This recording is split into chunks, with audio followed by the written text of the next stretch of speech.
குருத்வாரா வந்து ஐடென்டிஃபை பண்ணி தாக்கப்பட்டிருக்குது. குருத்வாராங்கிறது வந்து ஒரு சாமி கும்பிடக்கூடிய ஒரு இடம். அது வந்து ஒரு நியூ லோ ஃபார் பாகிஸ்தான். பாகிஸ்தானுக்கு கூட அது ஒரு நியூ லோ அப்படின்னு சொல்லி அவர் பேசியிருக்காரு. இதுக்கு அடுத்தது என்ன அப்படின்னு பார்த்தீங்கன்னா, நான் ஆல்ரெடி சொன்ன மாதிரி அந்த 2000 கிலோமீட்டர் ஆஃப் பார்டர் இருக்குல்ல, which is Gujarat, Rajasthan, Punjab, Jammu and Kashmir. இந்த அத்தனை இடத்துலயுமே வந்து இந்த ட்ரோன்ஸ் உள்ளுக்குள்ள இன்ஃபில்ட்ரேட் பண்ண பார்த்திருக்குது. அத்தனையுமே இந்தியன் ஆர்மி தகர்த்திருக்காங்க. அதுக்கு பதிலா தான் நம்ம 4 சைட் பாகிஸ்தானுக்குள்ள போனதுல ஒரு ஏர் டிஃபென்ஸ வந்து தகர்த்திருக்கோம். இவ்ளோ பெரிய ஒரு விஷயம் இந்தியா பண்ணியிருக்குங்கிறது வந்து இட்ஸ் பினாமினல். பிகாஸ் 1 2 கிடையாது, நூற்றுக்கணக்கான ட்ரோன்ஸ் வந்து நம்ம தகர்த்திருக்கோம். அதே நேரத்துல நம்ம என்ன சந்தேகிக்கிறோம்னா, இவங்க இவ்ளோ அனுப்பிச்சிருக்கிறதுக்கான காரணம் வந்து இந்தியாவோட டிஃபென்ஸ், ஏர் டிஃபென்ஸ் எவ்வளவு ஸ்ட்ராங்கா இருக்குங்கிறத ஸ்டடி பண்ண கூட இருக்கலாம் அப்படிங்கிற ஒரு சைடு ஒரு விஷயத்தையுமே வந்து பிரஸ்ல சொல்லியிருக்காங்க. எங்கெங்க இவங்களால ஹேண்டில் பண்ண முடியுமா, இத்தனை இதை இந்தியா ஹேண்டில் பண்ண முடியும்ங்கிறத வந்து நிரூபிச்சிருக்கும். அடுத்த விஷயம் என்ன அப்படின்னு பாத்தீங்கன்னா, பாகிஸ்தான் ஒரு ரொம்ப கேவலமான செயலா பண்ணியிருக்காங்கன்னு சொல்லிட்டு பிரஸ் மீட்ல இன்னைக்கு பேசுறாங்க. அது என்னன்னா, இந்தியா வந்து இங்க ட்ரோன் வரப்போகுது, தாக்குதல் நடத்த போகுதுன்னு 2 நாட்டோட இன்டெலிஜென்ஸ் இருக்குது. இது பண்ண போறாங்கன்னு தெரிஞ்ச உடனே நம்ம சைடு இருக்கக்கூடிய சிவில் ஏவியேஷன் எல்லாத்தையும் கட் பண்ணிட்டோம். அதாவது பொதுமக்கள் வந்து பார்டர் சைடு எங்கேயும் பறக்க மாட்டாங்க அப்படிங்கறத நம்ம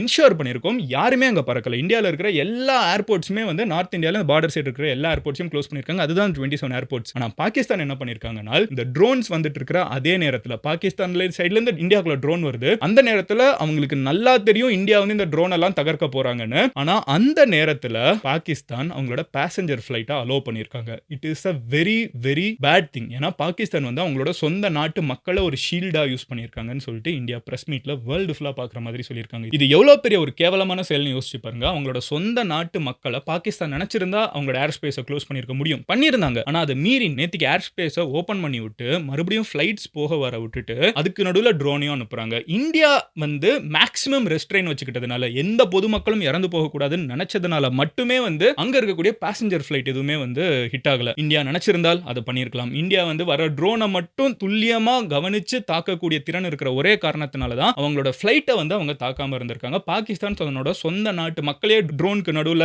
ஒரு ஷீல்டு மாதிரி யூஸ் பண்ணியிருக்காங்க. அங்க இருக்கிற மக்களுக்கு அது தெரியாது.